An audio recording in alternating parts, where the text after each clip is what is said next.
Kriti Kamala Shane Bhajatara Charana Deko Shantamone Premonayani Aparupa Priya Darshana Aparupa Priya Darshana. Namaste, Babaji. Namaste, Anurag. We are in our third conversation and at the SRV ashram in Portland, Oregon, and we were just celebrating Guru Purnima. And so I thought maybe we'd talk about the Guru principle in this conversation. Can you start by talking about Guru Purnima and what it is and what the Guru principle is? Well, when you hear that word Purnima, all of us who are following the Vedic way of the Upanishads, Vedanta means really Upanishads, these 108 great scriptures that are left over from the four Vedas, and we always think of Purnamadaha, Purnamidam, Purnat, Purnamadachyate, that beautiful peace chant. And that Purna can either mean fullness, or it can mean infinite or eternity. So everything is full within, everything is full without, and from within everything without has come. Different definitions for that. So the fullness of the Guru principle would mean, I think, on one level, all gurus, and even inferior gurus or spurious teachers, as we say, which are quite a lot of, I think, in the West today, that are not following the tradition, obviously, trying to maybe craft something new out of the old wisdom, and I tend to kind of leave it alone and follow the tradition, and bring out the facets maybe that are hidden, but not to change it or modify it. It doesn't need that. So when I say Guru Purnima, then it means all gurus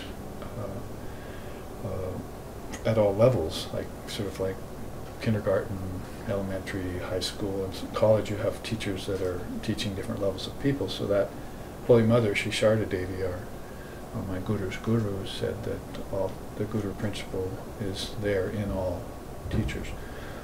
I wrote, and to follow that up, Swami Vivekananda said the Guru is not a personality, it's a principle.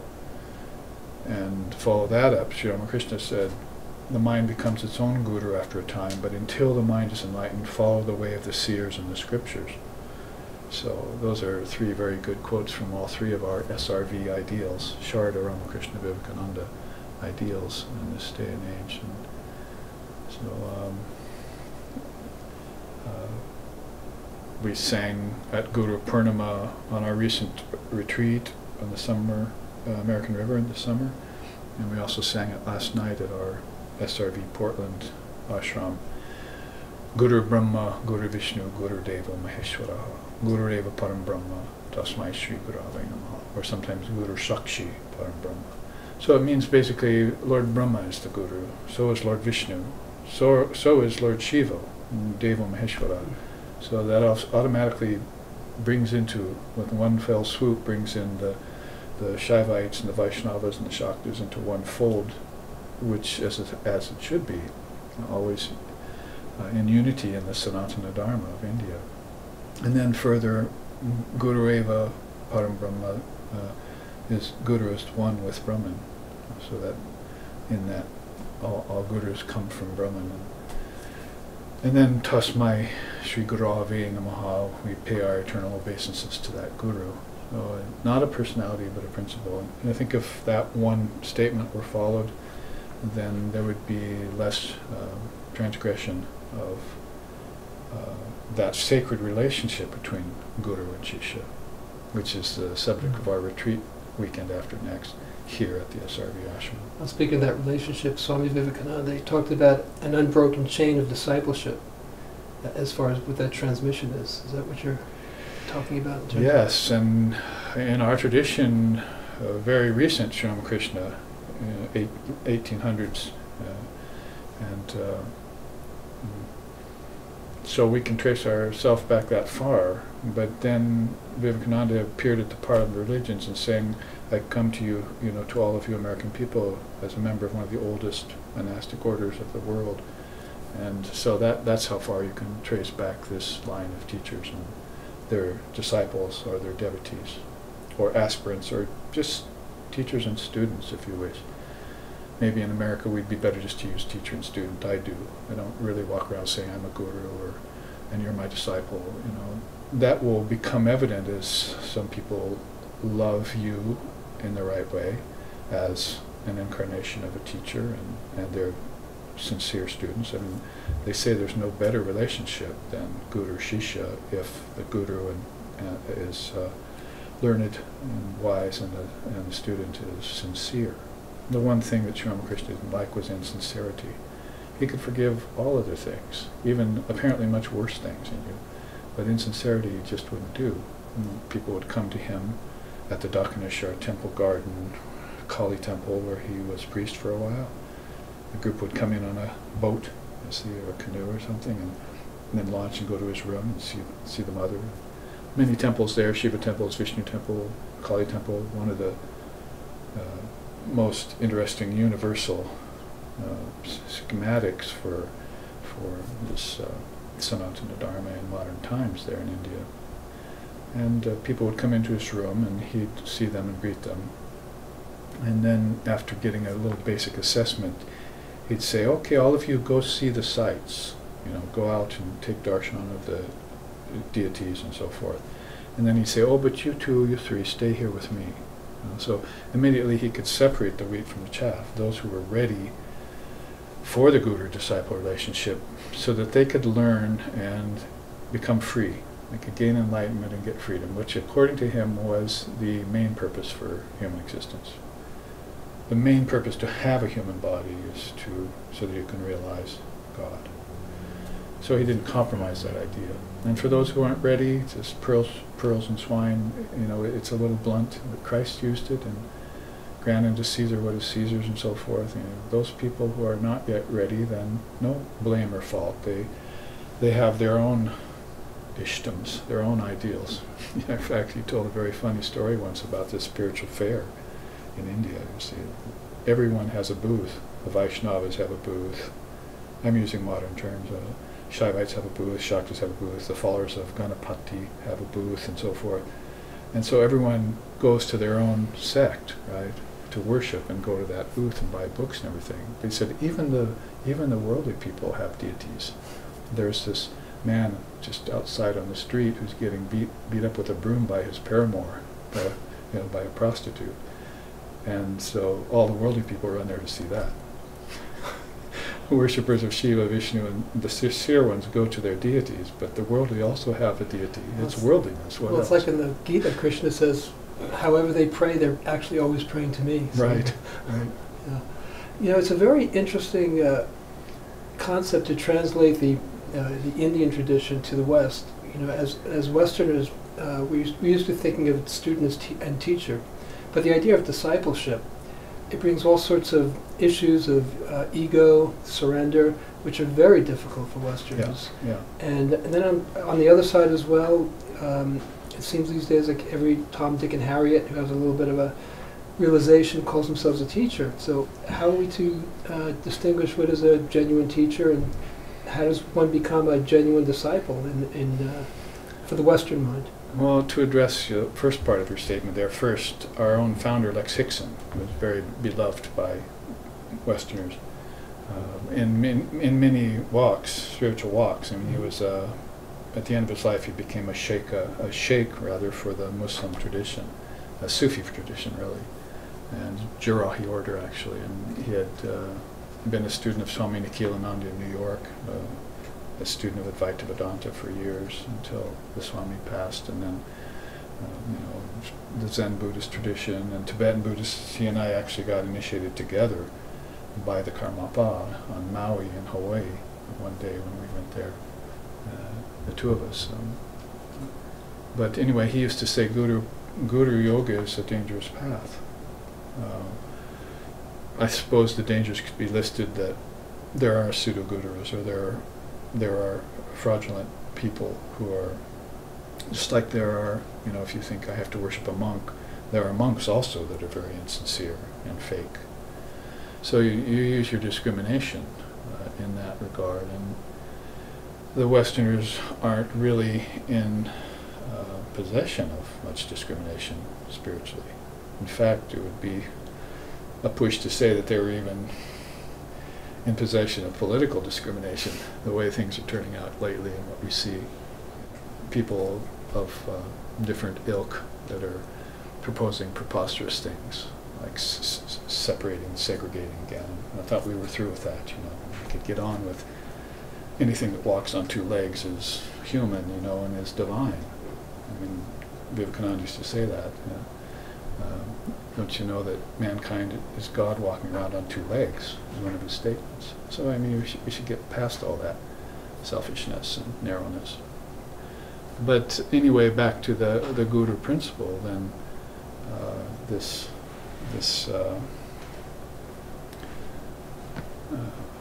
mentioned by Lex that the Guru principle is a dangerous path, has dangers in it, like you just mentioned. If the Guru is insincere and the student is also insincere, or maybe one's a spiritual materialist and wanting just to build a big organization, and that's really the main intent behind it, so it's selfish, it's got intentions.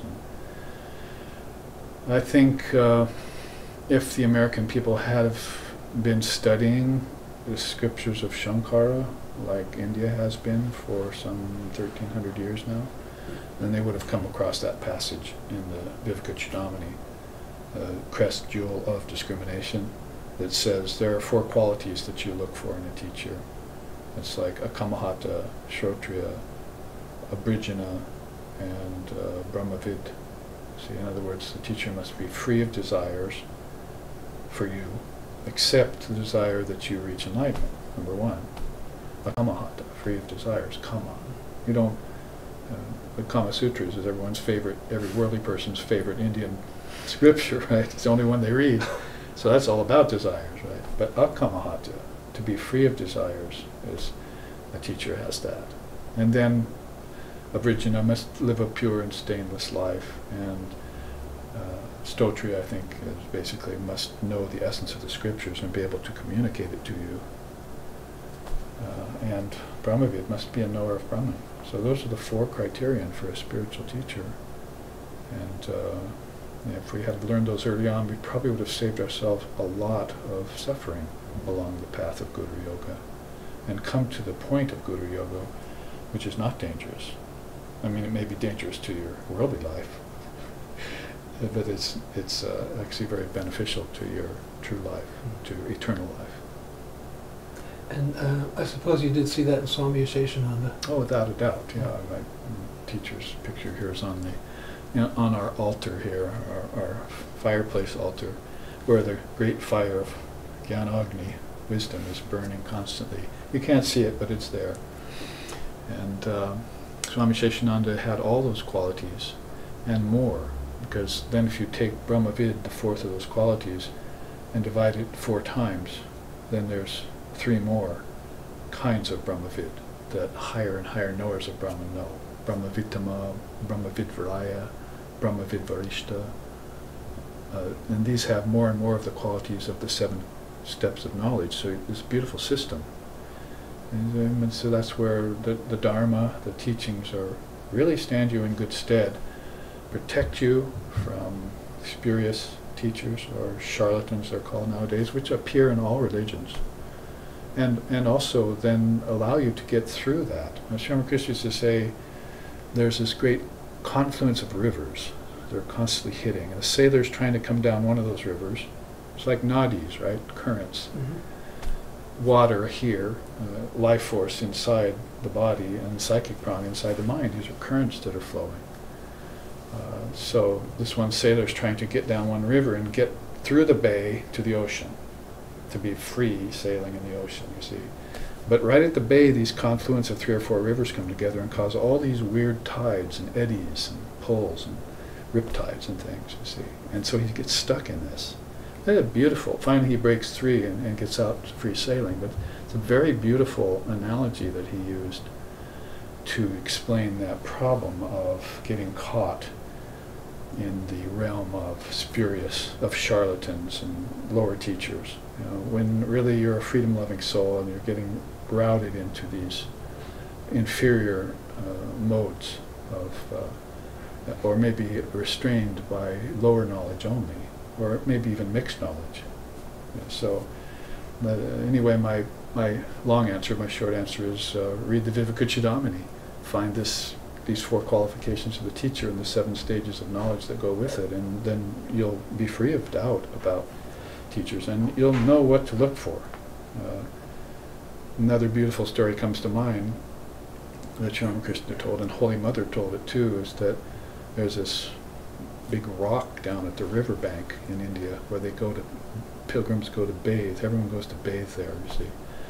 And when they come out of the river, there's this big rock, so they scrape their heels and feet against it to remove the dead skin. A jeweler went there once, a jeweler kind of, soul, went there once and noticed the shape of it and immediately dug it up. It was a huge diamond. He took it home and became filthy rich. So none of the rest could assess it. So it takes a jeweler to assess the nature of a diamond. So a true guru will need a jeweler-like student, to find, to recognize. And so all these stories are in the tradition, and whether you read the non-dual scriptures themselves or whether you read the biographies. I was telling a student just yesterday, read both. Read the spiritual scriptures, the classics, and read these biographies of these recent and ancient seers, rishis of India, so that you have like many windows to look into Brahman, into Almighty Father, into Allah, the formless reality. I think one of the particularly alluring and dangerous types of gurus are the Shaktipat gurus, which seem to be around quite a bit. Having been involved with one of those briefly, it's quite problematic when these bliss experiences come, and it seems to be coming from the so-called guru, as opposed to something arising through knowledge. It seems to be particularly difficult and prevalent. Well, there again, our founder Lexixon also ran into a couple of Shaktipat gurus, and some of them were half-baked, and yet they were still powerful. And this is the real danger, is that you have somebody who not only does not have the 4 qualifications of knowledge, but is willing to use the power that they've accumulated through occult means to send you along a selfish path, and maybe even a skewed path. Then again, there are some Shaktipat gurus, they're mentioned in the scriptures, that are authentic, and it's a way to go. I would say it's not the way of my order, Ramakrishna Order. I mean, Sri Ramakrishna, on 1 or 2 occasions, Swami Vivekananda was known to have bestowed a kind of power, but usually it was an initiatory power. So the difference, and let me explain it here because it's very important, is if you get Shaktipat from any kind of soul, whether it's a realized soul or a semi-realized soul or a soul who's pretending, then it gives you a sense of power, and the problem with that is that it runs out after a little while, and you have to go back to the source to get touched again, or prayed for again, or blessed again, or whatever the case may be. And so I say that's not the way that the gurus of my order work, that is the swamis. They don't even call themselves gurus again. But it's more like giving a seed. Instead of giving a huge amount of power that runs out, you give them a seed. It's called a mantra. And with that mantra, you water it with the tears of your devotion, and you split it like an atom, only it's an internal atom. My teachers say, this is not the age of the atom, it's the age of the Atman. So there's these atomic particles inside that, atmic particles inside that you can implode by concentration. Thine eye be open and single, you shall know the truth. So it's all an inner life you're talking about. But as the case may be, then what you do with the mantra is water it with the tears of your devotion and come to know the bijams, the seeds in the mantra, and grow those inside of your own heart. You see, in your own mind. There's beautiful songs about that. I will open up my heart when death comes and show Mother Kali, planted as a seed there, and death will run away in fright. There are all sorts of songs like that in India. which are more of the tantric designation. So, to conclude about that then, the difference between a great power that just diminishes over time, that you're not ready to hold yet. If you were ready to hold it, okay, you see. But most people aren't in this age. Not in this country, for sure. So, and then the difference between that and this mantra, which is a little seed you water that grows into a big tree inside of you. You know, I've planted the seed of Mother Kali in my heart, a wish-fulfilling tree, you see, and has brought me to freedom, given me all the boons I've wanted, and so forth. So that's the way Ramakrishna Order works, and some orders are like that. You give the mantra as a little seed, water it, let it grow. And stay away from the Shakti pot, kind of, because you're probably not ready for that infusion of such power if it's from an authentic source. And if it's from a non-authentic source, or a source that's distorted, it's very dangerous. Guru Yoga is a dangerous path. So I wouldn't say that you say, that Lex Sixon said, Guru Yoga is a dangerous path to mean stay away from it. He meant stay away from those who misuse it. Yeah. And then the others, you know, you can come close to. I mean, don't like to mention names, but there was a guru that used to, quite a few of them used to like either touch you with a crystal or a peacock feather and so forth, and some of those are, you know, wise, but then you sort of questionably, metaphysically questionable what happens later. Like the whole organization falls apart. It's like a flash in the pan. But those who planted the mantra in you is still going, Guru Parampara, for generations, for centuries, for millennia, for ages. See, it kind of is its own proof. It's an incredible responsibility to be a guru, and you have told this part of the public record, but I wonder if you could speak about it in this talk. About Yes, I can. Okay, then. Means, I'll let you finish by saying, it's a good thing I'm not a guru, that these are the gurus. Yes. I see. Yes. And even the great, you know, even the great souls who yes. are, pictures are here, the 16 direct apostles of Sri Ramakrishna, when they were asked to initiate people, they said, we do not do the initiation, Holy Mother does the initiation through us. Right. Right. And so that's very important. They didn't have any hands-on. In fact, even Vivekananda has this beautiful saying, hands off. The teacher ruins everything by thinking that he teaches. And it's mother teaching through you. So if you can hold that ideal, fine. But go on. Yeah. Oh, what you just mentioned actually brought up a whole series of questions. But you've told in our book that was put out about Swami Sheshananda, in your introduction, you talked about how you received instructions from him or grace to teach. Would you mind telling those stories? There were two in particular. Yeah, there could be no doubt about it after all, even though after you step out of the closet as a teacher, you know, then there are people who will bark at your heels, as Sri Ramakrishna used to say. Elephant goes through the village, but the curs bark at its heels, you see. He told that to Vivekananda, who was coming to the West. And even the Brahmin priests didn't like the fact, that Vivekananda was coming to the West, because they said, you're losing your caste, you're leaving the country. And he wrote back, I have no caste, I'm a sannyasin, I'm a free soul. I stand on the head of the Vedas. The Vedas don't stand on me. See, I'm a free soul, I'm an illumined soul. I'm not a book. See, I'm a collection of all the wisdom of all the books that ever were written about spiritual life, you see. So, in my own case, I used to bring people to Swami Sheshananda in my 30s because I had found him and got initiated with the mantra. It never hit me with a peacock feather or put his hand on me. Never touched me once. I hope he prayed for me and thought about me, but I still do about him. But I used to bring people to him, and I brought this girl once from St. Louis because Jaimo Music was traveling around, long before the Kirtan Wallas were doing their thing here in the 90s, and in this new millennia.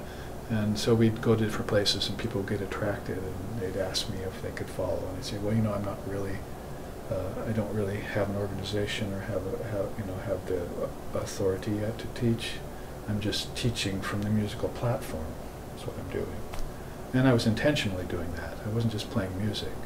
I was singing, not kirtan, but bhajans, and then I would explain the bhajans to people and how this was India's lore of spirituality that's being expressed. And it wasn't just bhakti, it was Gyanam. It was beautiful. Lex Hickson used to go with us.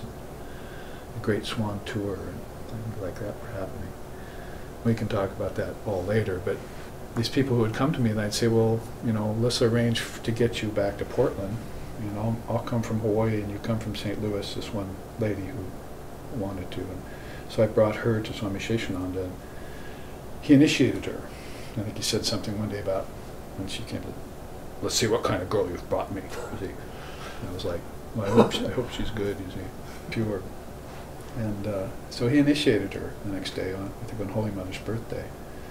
I was very relieved and happy about that. So she went back to St. Louis, and I went back to Hawaii. And then a few months later, I was back again at my teacher's ashram, Swami Sheshanandaji, and I was walking down the hall, and he was walking the other way, and I saluted him as we passed, and his old shoes clomped down the hallway, echoing, and all of a sudden they stopped, and I felt the energy, and I turned around, and he said, "How's your student doing?" So I never even thought that she was my student. She was his student. See? And so I began to get these mentions from him, and also along with some sort of hidden cautions about taking your role as a guru too seriously. There's only one guru, and that's Brahman. That's Om, the original mind, OM. You see. And so it's a hands-off kind of way of proceeding into that, very tentatively and with tenderness, into that relationship, guru-shishya. You can't say no and deny it, yet you can't affirm it from any egotistical position. You have to keep yourself free of that. And I like that about the Ramakrishna Order. Swami Vivekananda wrote the bylaws of the Ramakrishna Order and said all these beings are just parts of Sri Ramakrishna's body. Some are his hairs, some are his fingers. Might be his right arm, like Swamiji, Vivekananda, that is. So that's one experience I had early on. Then one time I was, I suppose this is going to be recorded now, I've told it to some of my students over the years, but I was at the ashram, which is neither a monastery nor really an ashram. He was a monk. He had 2 brahmacharis living there with him. He had the women's house up the street, who most of them, I don't think any of them were pravrajikas or nuns in the Vedantic sense. They all had to work and hold a job. So he was working amongst householders and people, but he did have these 2 American brahmacharis. So anyway, I was there another time, and I always sat in the library and read. And he wouldn't let people do that. They had to be doing something. But he'd always let me just stay and read, and he'd walk by time to time. I'd look up, and he'd look in to see what I was doing. But he was a man of few words, and you were happy about that. A lot of his words were scoldings. So one time he walked by and into the public kitchen, because he had a little private kitchen down there where he worked, and he had a public kitchen, you see. And he walked in there, and a few minutes later I said, "Bob Kindler, come here." So I got up and I walked down the hall and went in there and stood there for about 2 minutes while his back was to me. He was boiling some milk on the stove, which he did a lot. And then I kind of shuffled and, and he turned around and said, "Oh, all right, okay, come here." And so he walked me over. He's a very short man. He's short in physical stature, but long on everything else. And he opened this cupboard and he said, "See those cans up there? You must arrange them down the lower shelf." It was the first thing he ever asked me to do, other than, just study. So I was actually feeling pretty good. I could render some seva, as we say, some service to him. But I wanted to do it Zen-like, I wanted to make sure that I did everything perfectly, So I very carefully and took a little extra time doing this. I thought maybe he's too short, he can't reach them, or something. I didn't want to suppose, but I arranged them all, and when I had them in what I thought was a good order, pretty much the way they were there, transferred down 2 cells, then I turned around and said, Swami, I've completed, and he came over and he said, looked at the hands, looked there, looked at me and said, just like that, you're going to have to make the teachings of Vedanta accessible to others. So I mean, without ever saying you will be a guru or, here's your badge of authority or something, I came to know that he wanted this of me. And when Lex and I started the SRV associations, he backed it. Not officially, because Ramakrishna Order is very careful about that thing. We will be unofficially associated with Ramakrishna Order because they were our teachers, but not non-affiliated in a sense. It's hard to find a word for it really, but we've remained close to the Ramakrishna Order, and many of them have been very complimentary, as it were, of what we're doing. And how did you intuit, if I may interrupt for a second, how did you intuit or realize that he was approving? Or it would have been very clear had he not approved of you starting SRV? No, we met with him. Oh, you did? We were out front. Right. He said, yes, get together as a group and do this, and read the gospel every day. And so we gave these general instructions, yes. But he didn't come out and say, let's approach the president of the Ramakrishna Order and make you because we were Westerner and we were non-monastic, there were all these strikes against us, as it were. But Lex was really firm about his perspective that the Westerners needed their own organization, and call us a splinter group or a branch off of the Ramakrishna Order, we've been called. We'd be proud to be called that or considered that. And we're not like arrogant Americans who declare our freedom from all other sources. How can you do that? India is the source. It's the source of all the darshanas, yoga. It's the source of the Brahminical paths. It's the source of Tantra. It's the source of yoga. It's the source of Buddhism. It's the source of Zen over 52 generations later. That's the source. And what other source can there be? It wasn't even called India back then. It was called Bart, the eternal path. See, there was no beginning, middle, and end to it. It's the Dharma. It's the Maha. It's the Dharma, the Swadharma of the age. All you have to do is dig a little bit into the teachings to find that out and be very clear on it. So, for that very fact, you want to represent, as they say nowadays. You want to represent it very consciously and carefully at the highest level without compromise or prevarication. See? And that's what we try and do to the best of our ability, even if we are so-called Western or American Sangha, a group of souls that are getting together. I probably have initiated maybe 100, 150 people. That's not very many for 25 years I've been at it. See, it's amazing to think that Swami Vivekananda, in fact, it is the most amazing phenomena in individual and collective spirituality of the world that Vivekananda convinced thousands of monks to give up the world. Thousands of people to become monks, that is. This is unprecedented. The growth was so rapid. I read something where Swamiji said, 10 years ago I couldn't get 100 people to celebrate his anniversary. Now there are 50,000. Yeah, 50,000 at his last birthday. Yeah, right. Yeah. It's an extremely high standard in the Ramakrishna lineage. As we've noted, it's pretty much no scandal in the 100+ years it's been around. Yeah. Yeah. Yeah. I think there was one other story, speaking of the high standard, that Swami was talking to you about the precision of being a Vedanta teacher, about the lawnmower. Oh yes, that was the lawnmower story. Yes. Yeah, so I probably should have that on tape once in my lifetime, where he would go up to the women's house, which I mentioned, wrap himself up, even if it was hot summer, wrap himself up in these big thick coats and this, wrap around his roof and everything, take this lawnmower and put it in the back of the Vedanta Society's car and go up the street to mow the lawn at the women's house, and then come back down and mow the lawn at our ashram. at the men's place, at the public ashram. So one day he asked me to go with him, so I went with him. I thought I could render some service here again, and I think somebody folded up the lawnmower, the handle, and little plastic tabs, put it in the trunk. It would fit in shut, actually. And we carried it up there. He mowed the lawn, and someone put it back in the car. One of the brahmacharis brought it back down to the main ashram, and then I was asked to take the lawnmower out of the trunk and put it back in the garage. So I took it out of the trunk, put it down, and tried to unfold the handle, and it wouldn't go. And made a big mistake of forcing it. And these little plastic tabs, both that you're supposed to push in. I don't know how you do that without 4 arms, but you're supposed to push them in.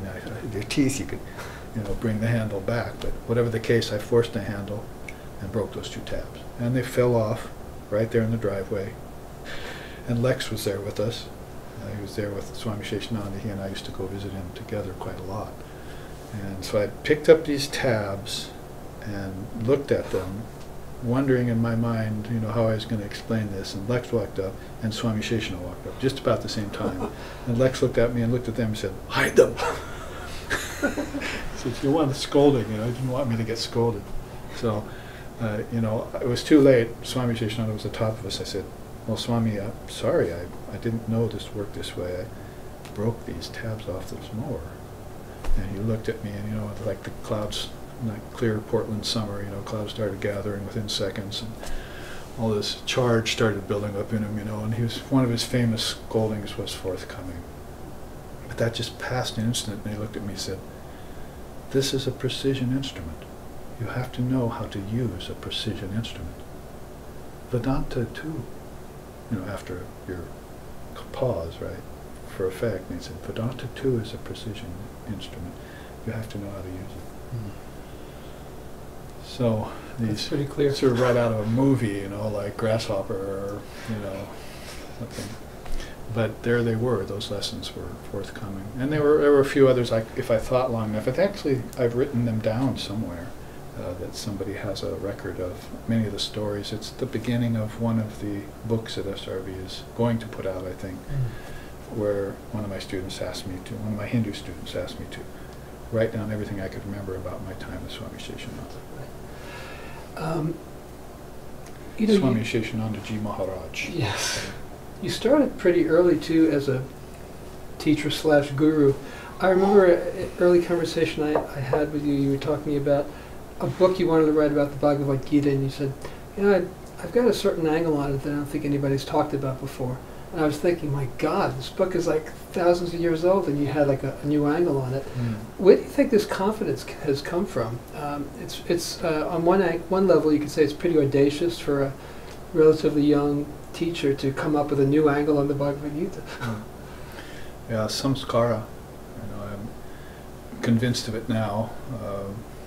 Maya is a very thick thing to deal with, and a curtain of nescience is a very preponderant thing, presence in human beings, that they would actually be able to see to their past lifetimes or see through to any prophecy of the future.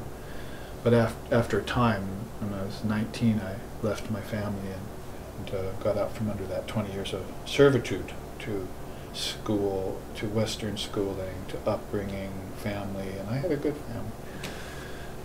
And then got free and immediately just snapped to yoga.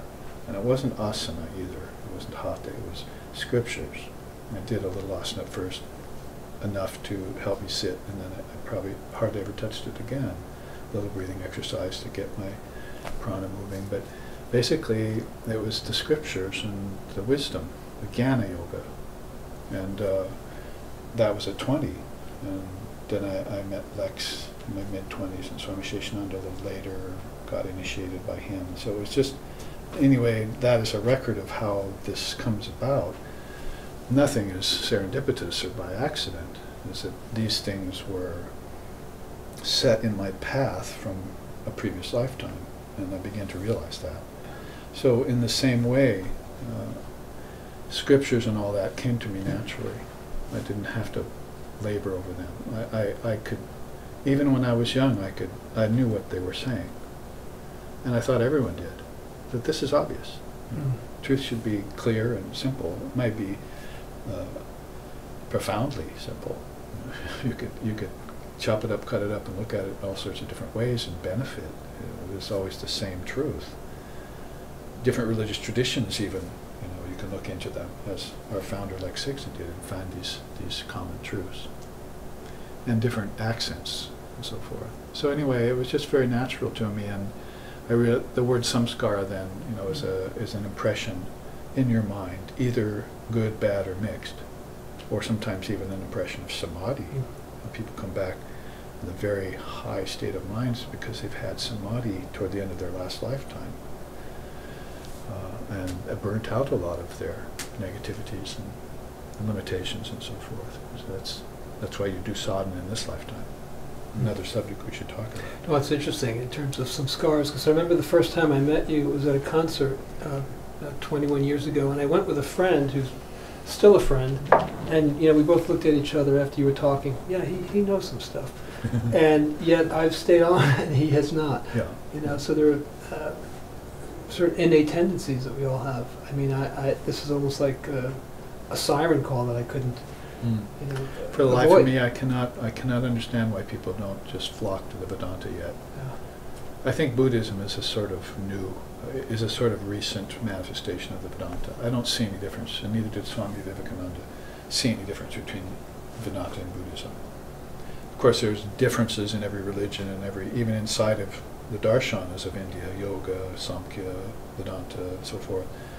There are, of course, differences of approach and so forth, with one common truth underlying them all. But then you look at the teachings of Buddhism, 37 limbs of enlightenment, and then you look at the 6 treasures and 8 jewels of Vedanta, and you look back and find the 12 links and nidanas in Buddhism, and you look at the teachings of reincarnation and karma in India, and you say, well, this is just from India, It's a no-brainer. So along those lines, then, I think that what you're saying is just a matter of natural, spontaneous. But like I said, I can't understand why most people don't snap to it. It's I think in America it's because they're not ready yet. We're still spiritual babies, Vivekananda said.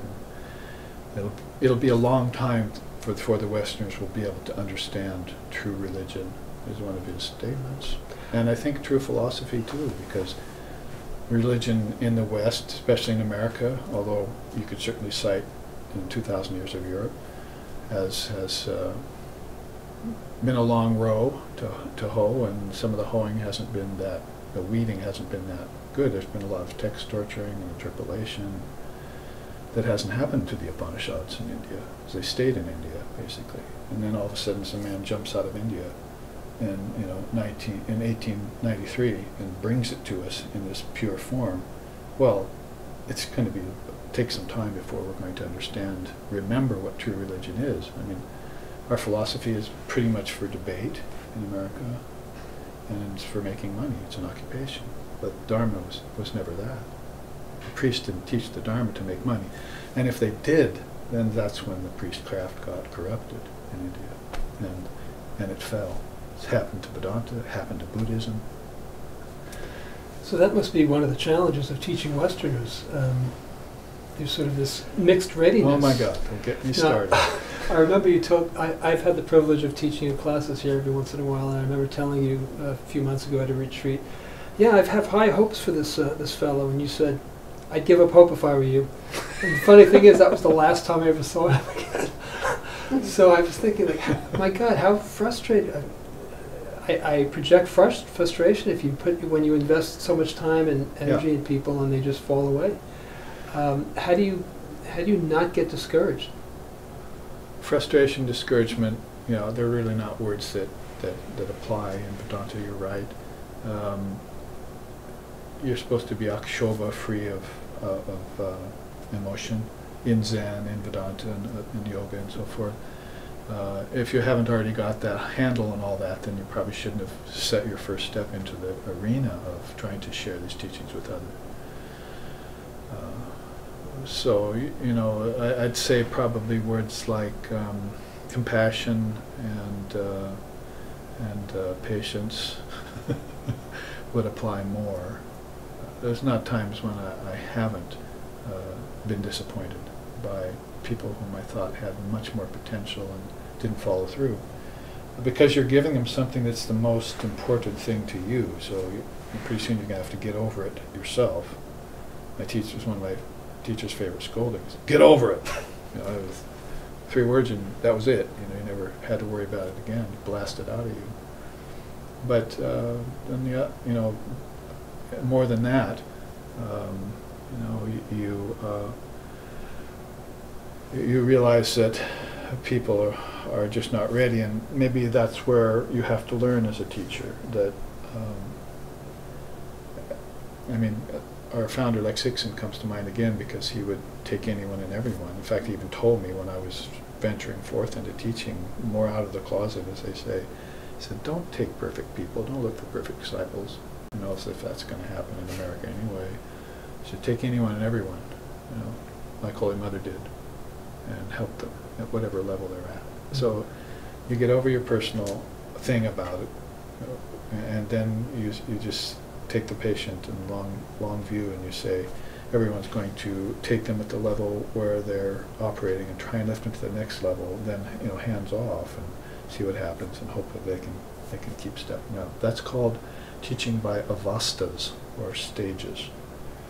Ramakrishna was a master at that. So we have him as our ideal for that, and behind the scenes he's helping us to do that as teachers. Well, I think I've personally witnessed that with you. You seem to be infinitely patient with a lot of people and my own shortcomings. And, get over it.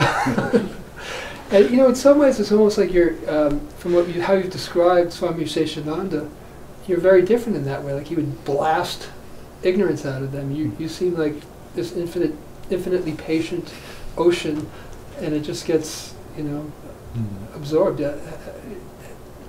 Well, we hold one thing in common.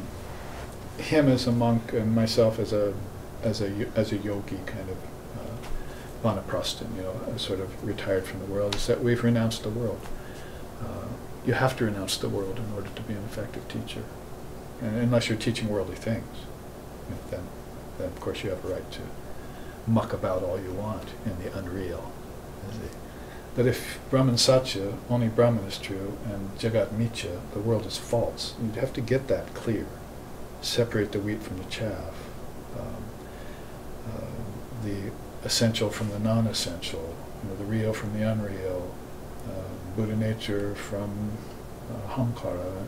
I mean, you go on with these sets of twos back and forth until you finally just use the sword of discrimination to cut it away and say this world is unreal, and I don't have any place to lay my head here. Birds have, foxes do, but not myself. Mm-hmm. All the great teachings of all the great teachers come true to you then, whether you're monk or householder. It's just that if you're a monk, you'll renounce inwardly and outwardly. If you're a householder, you'll renounce inwardly. And what to speak of teachers, every householder who has children should do that and be an example of that to their children. They should tell them, number one, your physical body is one of 3 bodies you have, and it's not your true self. Number two, this world is not ultimately real, my dear.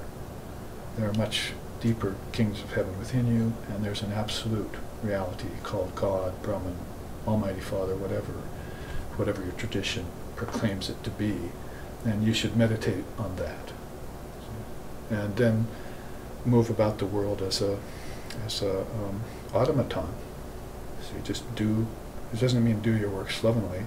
You do your work very meticulously, but always keep this reality in the background. Your children see you doing that, and if they can do that, how much suffering will you alleviate for them? Because, we have this slogan around that subject. I said dharma, not drama. See, if you look at the Western people, particularly Americans now, there's a lot of drama and sentimentality and emotion going around. It's just really, like sticking a stick in a mud puddle and stirring it up until the silt won't go away for weeks or days, and you come back and stir it up again. Just leave it alone. The mind is impure by nature. You're not the mind, as you're not the body. You're this transcendental reality called Atman or Buddha nature or Tathagata or Pragyaparam, Atman. So concentrate on that and leave this alone for a while, and then you'll be able to act without acting, Krishna says in the Gita.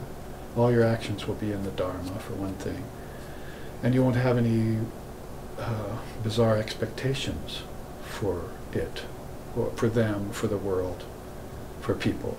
Like back to the teacher, I won't have any expectations for people I'm teaching that they too will get enlightened in this very lifetime. We can always, I don't like to use the word hope, but we can always work towards that. Holy Mother, Sri Sharda Devi had once said, the Guru takes on the sins of the disciple. Can you speak a little bit about that, what it means and how you've experienced that yourself? When people heard that around Holy Mother and so forth, they wouldn't touch her feet anymore. And she began to say, why aren't you about touching the feet and getting the blessings of the Guru that's here? And they said, oh, we don't want to transfer our sins to you, Holy Mother. She said, oh, then she laughed. She said, what else am I here for? Besides, I also get your good qualities. So that's the secret. But you have to take that admixture from people. I had a very profound experience once. I was in India, in Calcutta, and I was at this big auditorium where some famous musicians were playing. Ramakrishna Order was called Gold Park Institute of Culture. One of my very dear Swami teachers, Swami Nityasrupananda, who is also a disciple of Holy Mother, was there. And he brought me to the front row, and I sat with some of the Swamis, and we watched this performance. I think it was Zakir and Hussein and some other people had actually come to offer there.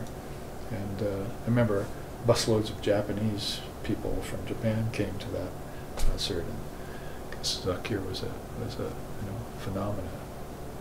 Anyway, after the whole event was over, there was some 1,000 people in that auditorium. Most of them were leaving, going home, but some of them were coming up and taking the dust of the feet of the Swamis who were sitting around me. Some, out of reverence and respect. They were their students, had helped them. They had helped them so much and so forth. So that was sort of like shaking hands in a way, but without the just off the cuff attitude, just like real reverence there. So I was wearing these colors. I usually wear a combination of ochre and white, and for my American mission, as it were. And so I was sitting there too, and so people would salute Swami Nityasrupananda next to me, and they'd come sometimes touch the feet of others, and they started to touch my feet.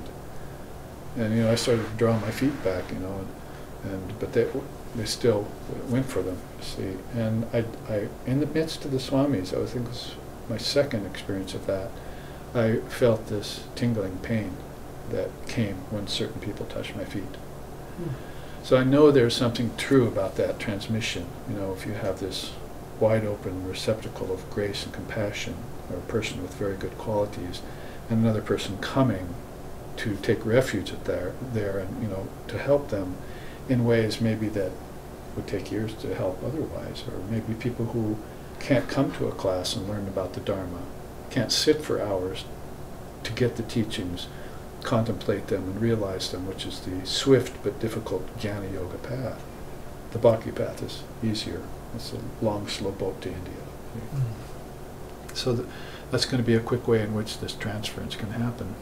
And I experienced also on a train when this little beggar girl and beggar boy came up, and I gave them some money, and I said, go buy yourself some food, and they went and bought some fruit and brought it back to me, and shared it with me, and I ate some, and they were also touching my feet, and on the train ride I was sick for the couple hours after I left them. So, and it went away. It wasn't like a sickness that came to stay for days. So anyway, this is a little bit in line with what you're saying, about the taking on the karmas of people who need that kind of help. And it's almost natural, I think. If you, I mean, like our founder, Lex Hickson, used to touch the feet of teachers, even teachers that were inferior to him. He would just do this and see, as if, I think maybe they benefited from him touching their feet. A quick question about the difference between a teacher and disciple, and in relation to you. I remember when I first met you and stayed at your house, you had a lot of Sri Aurobindo books. And we asked you about your relationship with Sri Aurobindo. No, they're down They're there still on here. that shelf. Yeah, and you said Swami Sheshananda had said to you, well, Sri Aurobindo is a saint, Ramakrishna is an avatar. Yeah. So, can you speak about like the different effect that they've had on you, like, or say Aurobindo as a teacher and Ramakrishna as a Sadguru? Yeah, I had very early on very powerful dream or two of Sri Aurobindo, and books fell off the shelf, as it were, at the bookstores as I read them, and had a very close connection with him. One dream I had early on, and this is before I got initiated into Ramakrishna path, was that Sri Aurobindo came to me in a dream in his old form with the gray beard and so forth, very old, and he showed, I appeared before him, and he showed me this tapestry on a wall, and he said this, and he started running this route through it, and that was my life, through the tapestry of Maya. This is the way you will go. So I always considered him, what's the word, mentor, a spiritual mentor. And I read so much of what he wrote, and he wrote a lot, and it was very cerebral what he wrote, and it sort of appealed to me at that time. Later on, when I read the complete works of Swami Vivekananda, I found another level of teaching that was more, maybe you could say without comparing, it was just more applicable to most people today, and especially in the West, because Aurobindo started off in the West, I think 4 or 5 years old, and then, very young, and was left India as a child, and his parents raised him until he got Ivy League awards and graduated at the top of his class, and then went back to India, I think, in his 20s, generally. And but Swami Vivekananda was born right in India, grew up in India, had his Ramakrishna as his teacher, and then came as a full-blown monk to the West and the Parliament of Religions in 1893, and dawned upon us this teachings of Vedanta. So I'd say it's more applicable to the West and to people today. His teachings are more available, and I also took a little issue with Sri Aurobindo's philosophy of the Superman. It didn't appeal to me. I'd rather like to call a spade and say, transcend your human nature. You don't want to evolve it. It's not going to go anywhere. It's change. Right. Human nature is change. Humans are change. And I'm not talking about the 15 million march of the hominidae from ape to human and all that. That's only happening on the physical plane. Science doesn't see beyond that to the kingdoms of heaven within, where your true self, your true bodies are residing. You're only looking at it on the level of physics and physicality alone. So it's true on that level, but it doesn't apply to your true origin, your Atman, your true nature. Well, anyway, I'm not talking about that march, that kind of evolution. That's true as true as it can be in an unreal world, in a changing universe. But I'm talking about non-change, a parinama, non-transformation. That's the true nature of Brahman and Atman. So there you would I would opt to go to a philosophy of Vedanta that Vivekananda proposed that was based on that truth and stated it first and foremost. And you could say anything that had to do with the evolution of species was a part of relativity. So I had to go with that. Well, we have about a little over a minute. I'd have to ask you some 2 quick novelty questions, but profound. All right. Okay, if you were stuck on a desert island, you had 3 books from the tradition to bring with you, what 3 books would you bring? Well, personally or as a teacher, should I answer Personally, that? for your own edification and to pass away the time. If the Upanishads were all collected in one book, I could bring that. But, it's hard to find them in one volume. But Gita would probably be, Bhagavad Gita would probably be amongst them. I mean, that's just, I don't even need that book anymore. That book is like my teacher is a part of me. Yeah. I can quote from it Sanskrit and English. He could do it in his 90s by heart. Those teachings are just so clear and so true that they're already part of my fabric of my mind and intellect. So actually, maybe I wouldn't have to bring that book. But if you're asking me for a choice, that could be a classic one, and Upanishads and so forth. The third one, I'm so far past my bookish stage. I'm now writing books. They're already inside you. And all this wisdom is inside. Yeah. And Swami Vivekananda used to say, education is the manifestation of knowledge already within mankind. So all this knowledge is within you. Fair enough. Occasionally we drive by some churches around here and they always have a little clever sign. Sometimes they're very profound. If you had one phrase to put on a little sign for everybody to see, what would it be? Well, I remember some funny ones that I have seen that are pretty good.